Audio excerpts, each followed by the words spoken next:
अस्सलाम वालेकुम। इकबाल डे के मौका पर हम इकबाल की नज़्म शिकवा के नाम से एक और प्लेलिस्ट का आगाज़ कर रहे हैं। सामीन, जिस वक्त हमने शिकवा और जवाब शिकवा के चंद मखसूस अशार बयान किए थे, तो तहैया किया था कि जल्द ही दोनों नज़्मों की तशरीह अलग-अलग एक पूरी वीडियो में बयान की जाएगी।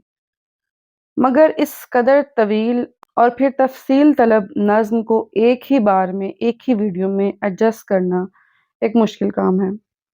फिर हमारी ये मुश्किल हमारे एक सामने ने हल की और उन्होंने शिकवा को एक अलग प्लेलिस्ट में बयान करने की सजेशन दी, जो मुझे इसलिए भी पसंद आई कि मेरी कोशिश होती है कि आपको एक पूरी गज़ल, एक पूरी नज़्म के तमाम अशार की तफसील एक ही जगह मिल जाए।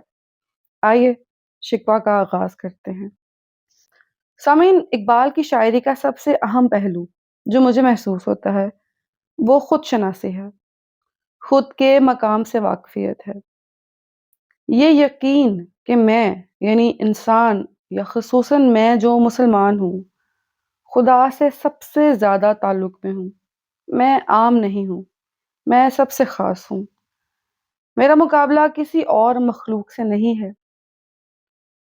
सामीन, इकबाल की शायरी मुझ पर जो कैफ़ियत तारी करती है, वो कुछ ऐसी होती है कि मैं जो मनसबे इंसानी पर फ़ाइज़ किया गया हूँ, ये इस कायनात का सबसे अहम काम है। और इस ज़िम्मेदारी की अदायगी के लिए जो भी रिक्वायरमेंट्स इकबाल को महसूस होती हैं, उनका सीधा सवाल वो खालिक़े इंसान से करते हैं। कभी वो कहते हैं ना कि कर पहले मुझको ज़िंदगी जाविदाँ अता, फिर ज़ौक़ व शौक़ देख दिल बेकरार का। तो शिकवा में इकबाल बतौर मुसलमान जो वहदानियत का प्रचार करने वाला, दुनिया भर को मज़हब इस्लाम की तालीम देने वाला, अल्लाह के पैगाम को आम करने वाला, इस्लाम की तरवीज में मशक्क़त उठाने वाला, अल्लाह के नाम पर जान कुर्बान कर देने वाला, सर पर कफ़न बाँध कर मैदानों में उतरने वाला, वो अपनी मौजूदा बेबसी और कसमापुरसी की हालत पर अल्लाह से शिकवा कर रहा है कि हम पर मुश्किल दौर है और अल्लाह ने अपने चाहने वालों का साथ छोड़ दिया है।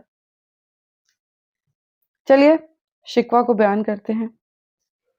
क्यों ज़ियाकार बनूं, सूद फरामोश रहूं, फ़िक्र फ़रदा न करूं, महवे गमे दोष रहूं, नाले बुलबुल के सुनूं और हमातन गोश रहूं, हमनवा मैं भी कोई गुल हूं कि खामोश रहूं, जुर्रत आमोज़ मेरी ताबे सुखन है मुझको, शिकवा अल्लाह से खाकम बदहन है मुझको। फरमाते हैं कि खामोशी से सब सुनते और सहते रहने में मेरा नुकसान है, मेरी कौम का नुकसान है और मैं क्यों अपना नुकसान करूं, जबकि मुझे मालूम है कि अब का आर्जी नुकसान मुझे और मेरी सोच को इस नहज पर ले जा सकता है कि ये अबदी नुकसान का मौजब बन जाए। और मैं क्यों अपने फ़ायदे के बारे में ना सोचूं, क्यों अपने मुस्तकबिल के लिए फ़िक्रमंद ना हूं, मुझे होना ही चाहिए। क्यों मैं अपनी और अपनी कौम की हालत का ज़िम्मा दूसरों पर डालता रहूं। मुराद यहाँ पर गैर अक़वाम ख़ुसूसन यहूद व नसारा हैं, जबकि मैं तो मतलकुल अनान खुदा अल्लाह का बंदा हूँ। मेरे लोग मेरे सामने आहो फरियाद करते हैं, अपनी हालत पर रोते हैं, बिलखते हैं, तो क्या मैं बस सुनता रहूं, बस सुनता रहूं? नहीं, मैं ऐसा नहीं कर सकता। मैं फूल की तरह की एक मखलूक नहीं हूँ जिसके सामने बुलबुल नाला फरियाद करती है और वो बस खामोशी से सुनता रहता है। मैं इंसान हूँ, मैं इतना भी बेबस नहीं कि नाला फरियाद सुनूं और बस खामोश रहूं। मैं तो बोलूँगा।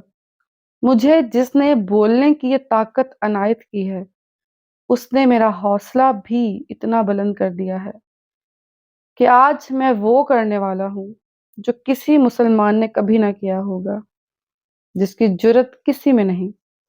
मगर मैं आज सीधा अल्लाह से अपनी اور اپنی قوم کی شکایات کا اظہار کرنے والا ہوں جو ہمیں بطور قوم اللہ سے ہیں۔ ہے وجہ شیوائے تسلیم میں مشہور ہیں ہم، قصہ درد سناتے ہیں کہ مجبور ہیں ہم۔ ساز خاموش ہیں فریاد سے معمور ہیں ہم، نالہ آتا ہے اگر لب پہ تو معذور ہیں ہم۔ اے خدا شکوہ ارباب وفا بھی سن لے، خوگر حمد سے تھوڑا سا گلہ بھی سن لے۔ سامعین، پہلے بند میں یہ بتا کر کہ اقبال کا موضوع اللہ سے شکوہ ہے، انہوں نے خاکم بدہن کا لفظ تو استعمال کر لیا مگر پھر بھی دور اندر کہیں اللہ کے غضبناک ہونے سے خائف ہیں۔ تو اگلے بند میں اپنے شکوہ کنہ ہونے کی بنیاد یا وجہ بیان کر رہے ہیں۔ کہتے ہیں کہ اس سے پہلے کہ اللہ فرما دے کہ مسلمان کو اپنے خالق کے سامنے ہمیشہ سر تسلیم خم رکھنا چاہیے، کسی قسم کا سوال کرنا گستاخی کے زمرے میں آتا ہے۔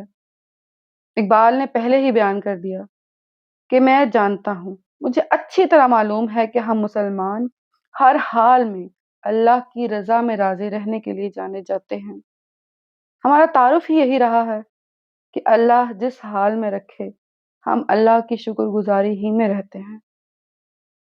مگر اب نوبت یہاں تک آن پہنچی ہے کہ حالات ہمارے حق میں اس قدر تکلیف دہ ہو چکے ہیں کہ ہمارے شکر کی جگہ ہمارے شکووں کا رخ تیری جانب ہو گیا ہے۔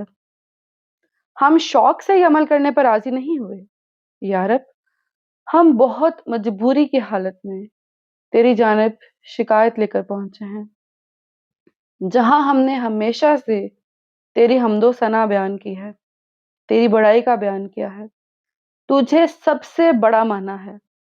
یا رب، یہ تیرا حمد خواں آج بھی تجھے سب سے بڑا، سب سے طاقتور مان کر تیری جناب میں تیری ہی شکایت لے کر پہنچا ہے۔ یا رب، سب کچھ سننے والے، آج ہمارا تجھ سے جو گلہ ہے وہ بھی سن لے۔